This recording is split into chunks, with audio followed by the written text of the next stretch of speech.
Jadi kita akan mengawali di nahwu pasti dibahas tentang kalam.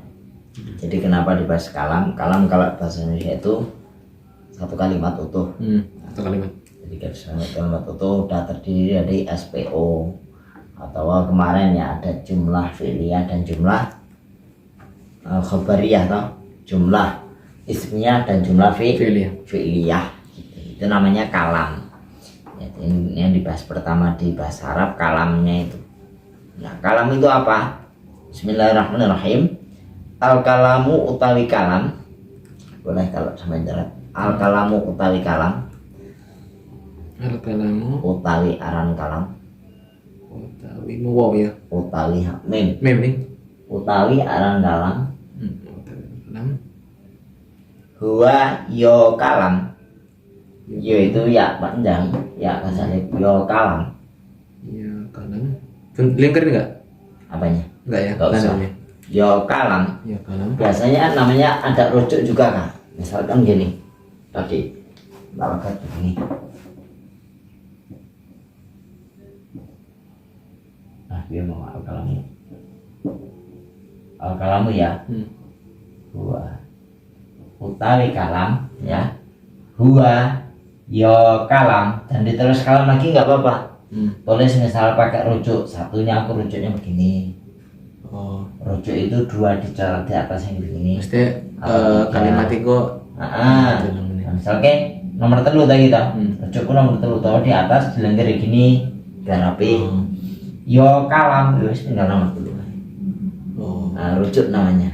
Masing tandanya. Rujuk. Kalau rujuk ya ada yang sebenarnya rujuk itu tergantung kita.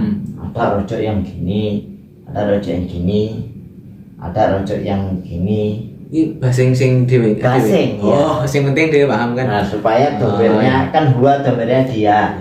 Dia baliknya ke sini. Oh, gitu maksudnya. Nah, aku kalau nomor jadi biar rujuknya urut. Iya. 1 2 3 4 5 6. Nah, mulai sampai 10 ya. Iya, biasanya sampai 10. Nah, benar. Jadi kalau udah ngertiin kitab bisa sampai 10, tapi kalau di enggak, di kitab jerungnya paling cuma sampai 4 gitu. Jadi berarti misal karena iki aku cek awal tak kayak siji sik apa siji loro sampai 3. Al-kalamu utawi aran kalam, aran kalam, yo kalam, huwa yo kalam, huwa yo kalam. Iku atas alaf tu ada alafat alaf tu kasih iku. Nah, iku alaf tu lafat. Iku alaf itu lafat al murakabu kang den susun kang den susun al mufidu kang maedahake bilwati kelawan wadok bahasa Arab. kelawan bilwati kelawan wadok bahasa Arab. Wadok itu artinya batasan. Maksudnya harus dengan wadok itu asal katanya wadoa, artinya peletakan. Maksudnya benar-benar dengan diletakkan di bahasa Arab dengan kaidah yang benar maksudnya. Bilwati dengan bahasa Arab yang sempurna. Jadi kalam itu apa? Kalam itu lafaz yang tersusun-susun yang memiliki faedah dengan bahasa Arab yang sempurna. Ya. Jadi kalam bisa dibaca sendiri 2 kalimat. Kemudian di mana dengan kalimat tersebut selalu pembicara tidak perlu menambah perkataannya agar pendengar tidak bingung akan apa yang dibicarakan. Adapun kalimat merupakan sebuah kata dalam bahasa Arab memiliki makna ataupun tidak. Jika ia memiliki makna disebut qaul, sedangkan kalim adalah terkumpulnya 3 kalimat atau lebih, baik yang berfaedah ataupun tidak. Yang bermakna qaul. Jadi lafaz yang bermakna namanya qaul. Tapi kalau lafaz yang tidak bermakna ataupun tidak namanya kalimat. Contoh gini, tetap apa sih kak? Bima apa lo kak? Kelawan ya? Kak lawan. Kelawan ki. Lawan itu dengannya.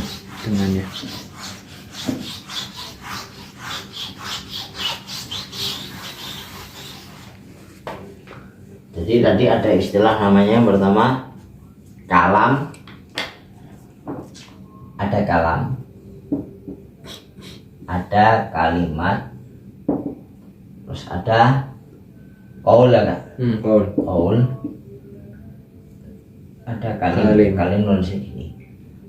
Kalam, kalimat, qaul, kalim. Oke.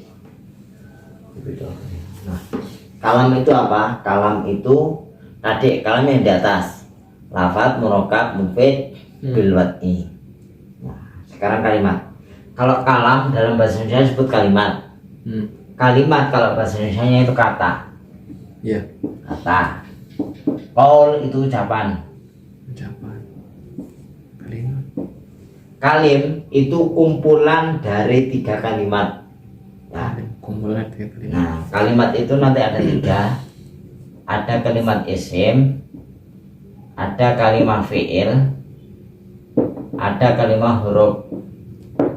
Jadi kalimat dalam bahasa Arab itu ada 3. Ada isim, ada fi'il, ada huruf. Isim itu kata benda, fi'il kata kerja, harfun itu perabot. Perabot ini misal alat dewe di ke apa awalan huruf itu tambahan doang dia. Perabot namanya. Nah, misalnya di dalam itu kan bukan kata kerja, imbuhan. Nah, harfun imbuhan. Nah, jadi kalau kalimat itu isim, fi'il, huruf. Misalnya gini, isimnya apa? Isim misalkan zaidun. Zaidun disebut kalimat isim. Fi'il misal nasoro, disebut kalimat kata kerja, kalimat fi'il. Huruf contohnya fi artinya di dalam. Nah, jadi kalau kalimat itu bahasanya kata. Kalimat itu ada 3, isim, fi'il, huruf. Nah, isim contohnya zaidun, fi'il nasoro, mengandung kata kerja, huruf apa contohnya fi. Nah, kalau qaul itu ketika zaidun diucapin namanya qaul. Qaul itu ini ya kalimat yang ada maknanya zaid, maknanya menolong, maknanya di dalam, ini namanya qaul. Qaul itu ya kalimat yang punya makna. Tapi kalau kalimat yang nggak bermakna, contohnya ini, misalnya ada kalimat daizun, nggak bermakna daizun. Daizun itu kebalikan dari zaitun. Zaitun maknanya zaid, enam orang. Daizun nggak bermakna. Mulai contohnya ini. Kayak kalimat ngawur lah ya. Ngawur lah, namanya. Oh iya. Kalimat itu tetap kalimat tapi nggak bermakna kalim. Kalau secara pengertian secara bahasanya kalimat itu kumpulan beberapa huruf yang jadi satu. Kumpulan huruf hijaiyah namanya. Yang nggak bermakna namanya ya kalimat lain, qaul namanya. Tapi bukan qaul, kalau qaul yang bermakna. Iya. Sedangkan kalim kumpulan dari ketiga ini. Pokoknya sesuatu yang ada isim, fi'il, huruf namanya kalim. Baik itu punya faedah, makna atau tidak. Contohnya gini, contohnya gini.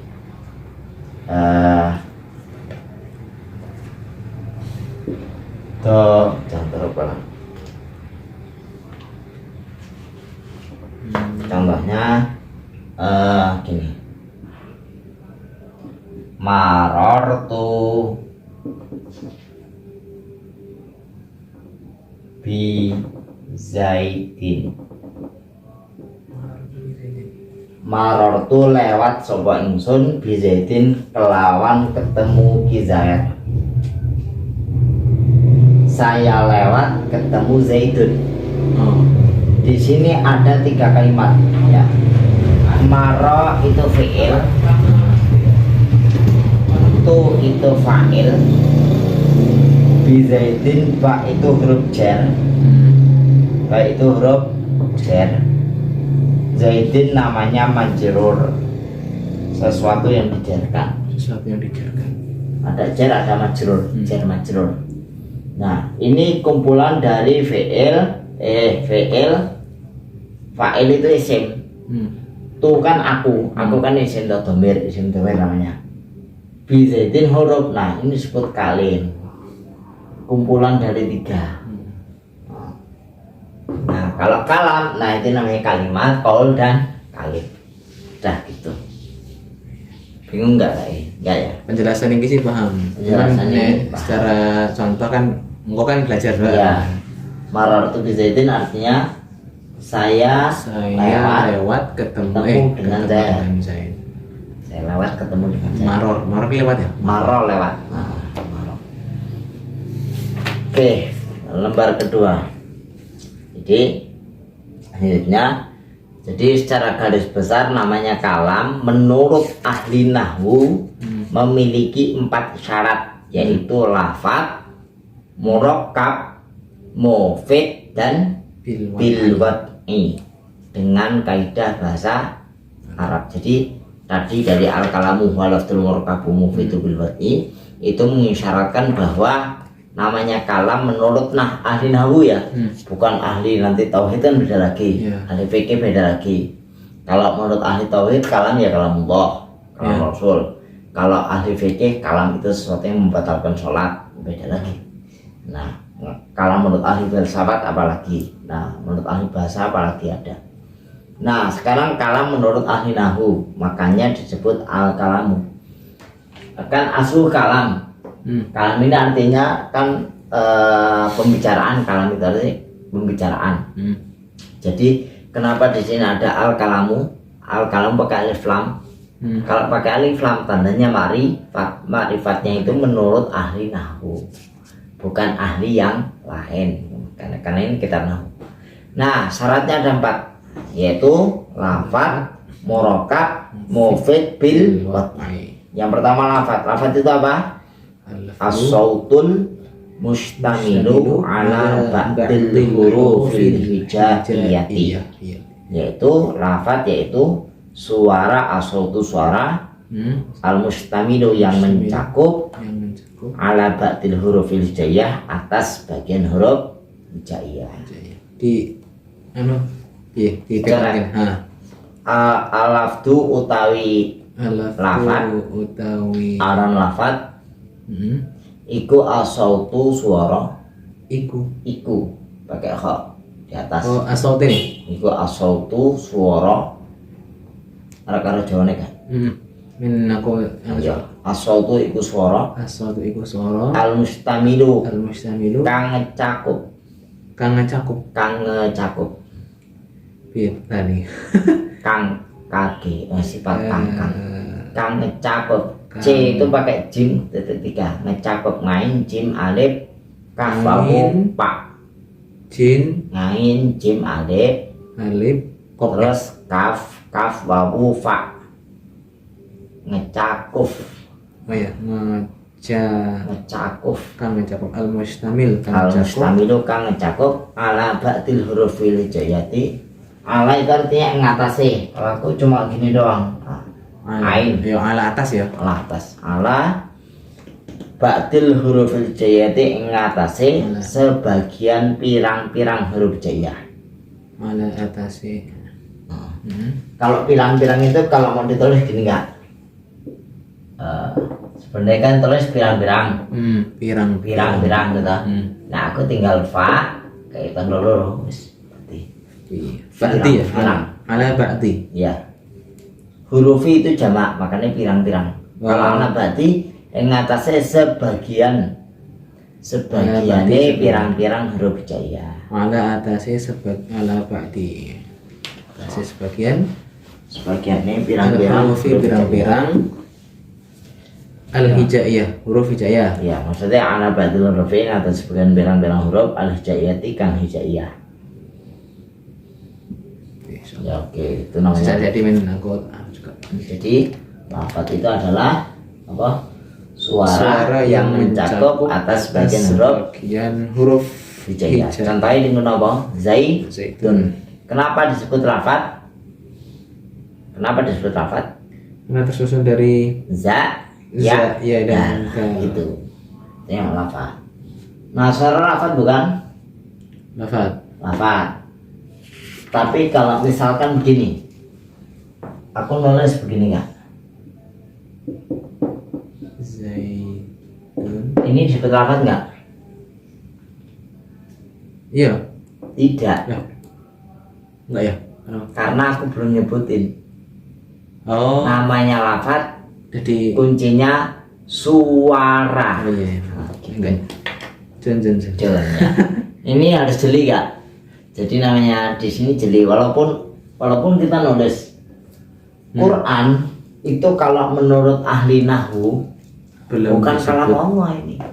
Banting rapopo. Oh gitu. Sebelum terucap. Belum terucap. Ini disebut Quran ini nek wis diucapne. Oh ya, Quran kan bacaan. Nek wis di bismillahirrahmanirrahim. Nang kalam nek tulisan itu. Nah, makanya keluar dari lafaz itu tulisan. Pertama, kedua suara kendang, contoh suara ngentut, suara kendang itu bukan lafaz namanya. Oh iya. Tungtang. Untuk lafaz namanya walaupun bersuara. Tapi kan nggak bisa berlafaz. Oh iya benar. Ya, gitu. Kemudian keluar dari lafaz itu patok. Boleh ditulis begini misalnya kecuali lafaz. Pertama tadi apa? Tulisan. Yang kedua apa mau? Suara kendang. Suara yang nggak bisa ditulis pakai bahasa Arab. Misalnya suara yang tidak termasuk lafaz ya? Ya, yang tidak termasuk lafaz. Pengecualian lafaz. Tulisan doang ya? Tulisan doang. Oke. Tulisan. Suara kendang dan sebagainya. Suara kendang, kentongan dan sebagainya itu bukan kalam. Dari benda-benda lah ya? Ya, bukan kalam itu namanya. Bukan lafaz. DLL, terus apa mau? Tulisan apa mau? Tulisan suara. Suara tapi suara apa mau apa ini terakhir mau apa setelah kelali apa mau oh ya patok tanda misalnya tulisan S dilingkari ini apa di dalam stok toh. Oh ya. Nah ini bukan kalam menurut ulama nahwu, untuk kalam itu bertondong walaupun itu kita tahu itu tanda stop kopi saya jangan parkir itu bukan lafaz menurut bahasa Arab. Ini misalnya pelang-pelang bahasa Arab neng Arab ono kae nek fa misalnya parkir P fa ini ya untuk fa untuk lafaz namanya bukan kalam menurut ulama nahwu. Ini ingat menurut ulama nahwu tapi ulama bahasa kan itu namanya udah tanda udah pembicaraan. Oke. Jadi Quran menurut ulama nahwu bukan kalam Allah. Karena dia tidak termasuk lafaz karena hanya mushaf banyak tulisan tok. Kapan disebut kalam ketika dia diucapkan. Tapi kan menurut ulama lain kan bisa. Karena kisah toh ada dosen filsafat saking dia benci Quran banting Quran toh. Berat toh. Karena cuma mahasiswanya sing pinter di disertan dosennya diotak-acak dibanting dengan kelas. Buah, ini bukan kalam jadi si filsafat toh. Namanya kalam itu ada suaranya. Ini enggak ada suaranya. Ini kita enggak apa-apa, bakar enggak apa-apa Quran. Kan itu ilmu nahwu ya. Terus disertasinya deh, profesor disuwek-suwek banting. Marah profesornya. Kok kamu marah, Prof? Ini kan bukan disertasimu. Disertasimu sebenarnya itu di otakmu. Iya ya kan? Ini tulisan doang. Udah dek-deknya. Dia buat pembanding. Iya, cerdas. Wani juga ya. Jadi misalnya nek ekstrim kayak gitu ya nggak apa-apa nggo ulama nahwu, tapi kan ulama adab, ulama tauhid dan sebagainya ada. Nah, itu namanya lafaz. Jadi lafaz adalah pokoknya suara yang mencakup atas bagian huruf hijaiyah. Kemudian murakkab yang kedua syarat dari kalam adalah murakkab. Nah, Jadi kalam itu harus keempat-empatnya harus ada. Yang kedua murokab apa itu? Matarok kaba itu apa kak? Maturukiba Turuk kiba kayak tajid. Turuk kiba min kalimata ini kalimat ini faak sarah, yaitu kalimat yang tersusun. murokab yaitu kalimat yang tersusun dari dua kata atau lebih. Murokab Dua Di kata anu? atau kalimat atau lebih. di Jawa. Di Jawa. Al murokabu utawi aran murokab. Loh ngasih. Jangan. Utawi Udah, saya. hmm, Al murokabu utawi aran murokab. Besok utawi ini sing apa? Sing matane. ya. Iku ma kalimat. Iku kho. Iku ma kalimat. Iku ma kalimat Turuk kibah kang den susun apa ma kang den susun apa ma apa kalimat tersebut ya. Apa ma min kalimat ini saking rong kalimat. rong kalimat.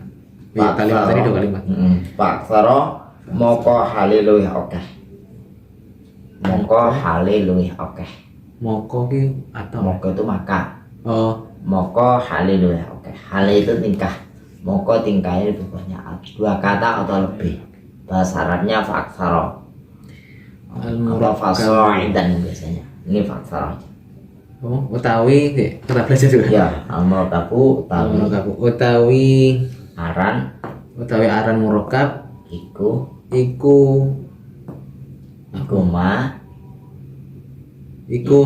kalimat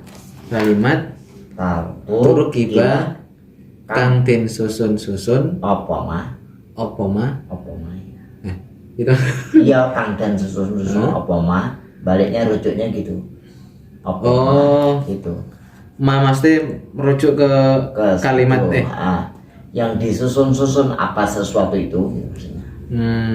Apa kalimat tersebut min kalimat ini saking rong kalimat atau kalimat loro boleh loro faksaro moko hale luwih oke moko hale luwih oke. Nah itu bahasa Indonesianya murokab yaitu kalimat yang tersusun dari dua kata atau lebih.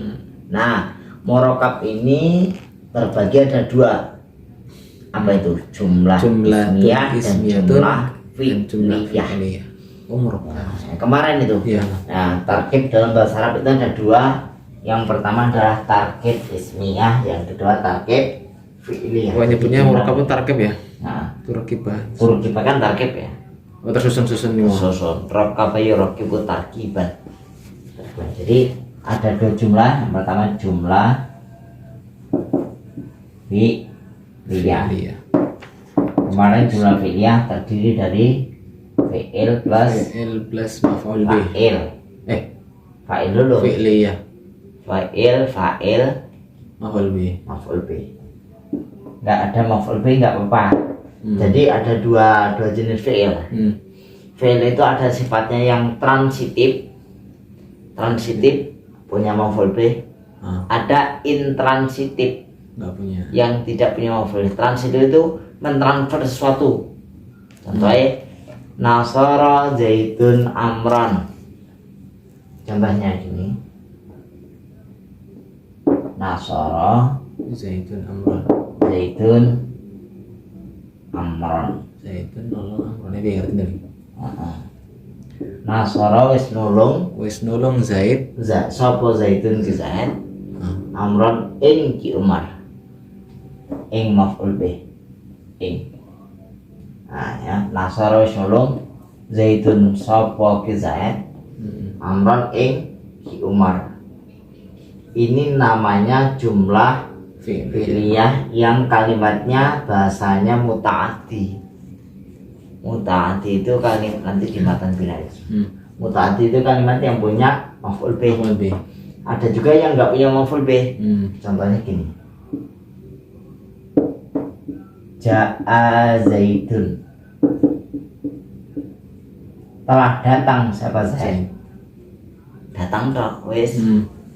Dia nggak punya maf'ul bih, nggak bisa kan? Ja'a wis teko sapa Zaid ya wis dhek gur teko tok. Enggak punya maf'ul bih, ada gebuk sapa, ada mentransfer apa. Kalau ini kan transitif namanya. Nasara pertolongan ini ditransfer ke ini namanya transitif. Kalimat mutaati namanya bahasa Arabnya. Mutaati. Kalau ini lazim, lazim itu kalimat intransitif. Cuma punya fi'il sama fa'il doang. Tapi ini sudah termasuk jumlah fi'liyah. Karena jumlah fi'liyah itu minimal fi'il dan fa'il atau lebih. Apa itu jumlah ismiyah? Contohnya Zaidun, apa jumlah fi'liyah dulu ya. Koma Zaidun, koma sudah berdiri sapa Zaidun Zaid. Koma wis ngadeg sapa Zaidun. Jadi koma Zaidun artinya Zaidun telah berdiri. Fi'ilnya mana Kak? Yang mana? Koma Zaidun fi'ilnya mana? Koma Zaidun fa'il, fi'ilnya Zaid. Koma. Astagfirullah. Fi'ilnya koma, Zaidunnya sebagai fa'il. Laku ya? Ayo. Laku ya. Ya, pasti jumlah fi'liyah itu pasti awalnya fi'il. Contohnya di sini koma Zaidun. Itu jumlah fi'liyah namanya. Kemudian yang kedua namanya jumlah ismiyah. Ismiyah kemarin adalah kalau jumlah ismiyah jumlah yang mubtada khabar ya. Mubtada dan khabar ya benar. Mubtada khabar. Ismiyah jumlah yang terdiri dari mubtada plus khabar. Mubtada dan khabar. Enggak, nyambungan enggak ya? Iya iku. Kalau setiap sesuatu yang dibaca itu kedudukannya sebagai khabar. Kalau sesuatu yang dibaca utawi namanya mubtada. Jadi gitu. Itu kan Syekhul itu yang buat. Karena khabar tandanya kok kenapa iku ya karena jadi khabar. Bacanya iku. Kalau utawi jadi contohnya apa? Zaidun imun.